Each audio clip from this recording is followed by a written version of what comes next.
ए guys यहाँ चाहिँ यहाँ हेर्नुहोस् बनाना फ्लावर जसलाई हामीले कोलफुल पनि भनिन्छ, कोलबुङ्गा पनि भनिन्छ। हाम्रो सिकारी भाइले कसरी पत्ता लगाएको नि, एउटा त भेटिहाल्यौँ हामीले, फेरि अर्को भेट्दैछ भाइले कोलफुल। He is the pro guys. अच्छे से दिखाओ, हाँ इधर लाके। पूछो तो के पायो टेक्निक कैसा लगा गाइस टेक्निक। यो चाहिँ सानो कलिलो चाहिँ अचार खाँदा पनि साह्रै मिठो हुन्छ, धेरै कलिलो छ। तपाईहरुले यसलाई के नामले जान्नुहुन्छ साथीहरु, यहाँ हेर्नुस् न।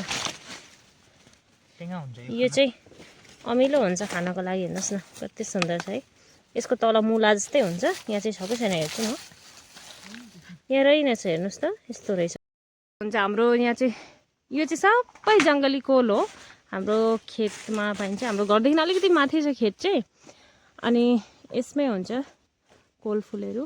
र कोलफुल चाहिँ खानको लागि धेरै हेल्दी हो गाइस। मलाई चाहिँ साह्रै गाह्रो हुन्छ, यत्रो जङ्गल आउनुपर्छ, अनि टाढा छ घरदेखि पनि, आएर पनि डाइरेक्ट भेटिँदैन, अब खोज्नु पर्यो होइन, खोजेर मात्रै भेटिन्छ। अनि हामी म र भाइ चाहिँ बाइकमा आएको थियौँ, म भाइ अनि सानो पुच्चो। यस्तो जङ्गलमा हिँड्नु परेको छ। कुकुर पुरा डराएको रहेछ गाइस।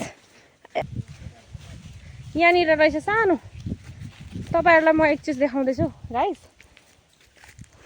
यसलाई चाहिँ हामी कच्छुको गाभा भन्छौँ, कच्छु भन्छौँ यसलाई, तर इङ्ग्लिसबाट भन्छ होला यसलाई टेरो लिफ। अनि र यहाँनिर सिस्नो पनि रहेछ, सिस्नो पनि लैजानुपर्छ जङ्गली सिस्नो गाइस। अनि निङ्ग्रो पनि लैजानु पर्यो, निङ्ग्रो। यो चाहिँ निङ्ग्रो के खुवाउँछ सर भाइ मलाई, क्या खिलाएगा हमको, क्या है ये कच्चू गाभा खिलाएगा। तुम खुद से बना के खिलाएगा क्या। हाँ तुम जानते हो बनाने के लिए। अरे आज पहली बार हम अपना भाई का हाथ से कुछ खाने वाला है। छोटा में हम लोग खिलाए ना, अभी वो खिलाएगा बना के हम लोग को।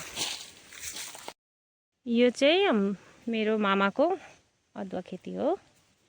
यहाँ हेर्नुहोस् न कति राम्रो रहेछ। यहाँ चाहिँ पुरा फलेको छ होला, अब देखाउँछु है। यहाँ हेर्नुहोस् यो सबै अदुवा खेती हो मामाको। यता पनि पर त के छ। बजारमा कहिले पनि धेरै बार्गेनिङ नगर्नुहोस् है, किनकि कोलफुलहरू टिप्नलाई साह्रै गाह्रो हुन्छ। यस्तो जङ्गलमा पस्नुपर्छ। म चाहिँ हजुरहरूलाई एउटै सजेसन दिन्छु, धेरै बार्गेनिङ पनि नगर्नुहोस्, बिचरालाई धेरै तकलिफ हुन्छ। बाप्रे जङ्गलमा बाटो चाहिँ कता छ कता छ। जङ्गलको राजा र जङ्गलको सिकारी जाँदैछन् गाइस। बाटो चाहिँ यस्तो छ, हेर्न सक्नुहुन्छ। चलो बेम्बू सुट खाएंगे गाइस। बेम्बू तामा फाइनली भेट्यौँ हामीले। तामा सिर्फ एक टू हो जाएगा। Collecting so many organic veggies guys.